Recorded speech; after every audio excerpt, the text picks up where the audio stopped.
De la houle stationnaire, du vent faible et variable et de la brume qui s'est intensifiée en ce début de matinée sur la Canoro. Bonjour à toutes et à tous. Donc on a un temps qui est dégagé à brumeux, mais là la brume elle est plus importante que au début de la vidéo. Là, vous allez voir en fin de vidéo, depuis la plage on voit à peine les vagues déferler sur la zone où il y a les surfeurs. Et je pense que quand vous êtes au line-up, vous voyez à peine les vagues rentrer. La visibilité n'est pas nulle, mais elle est faible. La température extérieure est à 13-14, la température de l'eau est à 17-18. Cet après-midi, un temps variable, une température à 18.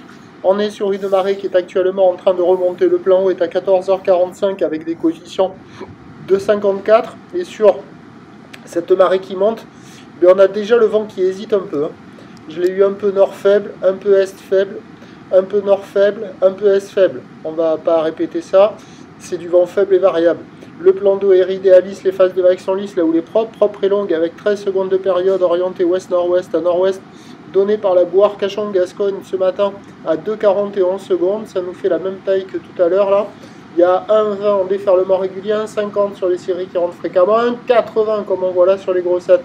La barre est facile à franchir, les vagues sont sélectives à réserver pour des surfeurs confirmés sur un plan d'eau qui est propre avec des vagues qui sont creuses. Et pas calé, comparativement à hier, c'est bien moins consistant, mais alors c'est moins bien calé. La droite, là, les trois quarts du temps, ça fait des vagues trop rapides, où on voit pas vraiment debout, alors qu'hier, on en voyait quand même quelques-unes.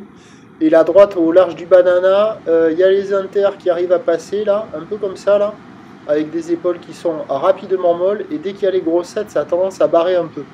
Il y a quand même, c'est la zone là, la droite au large là, c'est la zone où il y a le plus de vagues qui arrivent à dérouler, hein. Même si c'est pas calé, c'est pas terrible. Il y a un peu la gauche là au bord, dans le courant, pas évidente. Il y a quelques personnes à l'eau, mais il y a plus de surfeurs qui checkent les conditions et qui attendent que ça monte gentiment, avec des vagues pas calées qui restent sur une note de 0,5 sur 5, parce que j'ai fait la tournée des spots que vous n'allez pas voir après, parce qu'avec la brume, ça servait à rien de filmer sous la brume, mais ça déroule nullement quoi. C'est là où il y a les meilleures vagues, c'est cette droite-là, hyper rapide, limite surfable je pense. La gauche dans le courant, en face de la descente à bateau, pas facile à surfer.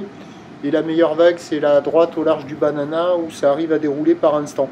On reste sur du 0,5 sur 5, il y a allez, une petite dizaine de personnes à l'eau peut-être.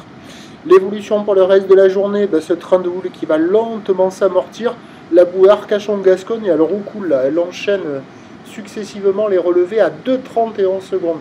Pour ce qui est du vent, il est prévu nord faible à modéré pour le reste de la journée. Les prévisions à 13h, c'est légère baisse 1,50, 1,80.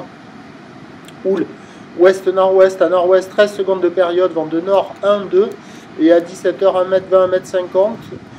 Houle ouest-nord-ouest à nord-ouest, 12 secondes de période, vent de nord 1,2. Il y a du surf et de l'action toute la journée. Le meilleur créneau, ça va être en fin de matinée, là, avec un peu plus d'eau, avec un vent encore faible, avant qu'il se lève un peu au nord, même s'il ne va pas se lever trop fort et que les vagues vont rester praticables, mais ça sera un petit peu plus dégradé. Je vous tiens informé sur l'évolution des conditions. Prochain point, tout à l'heure.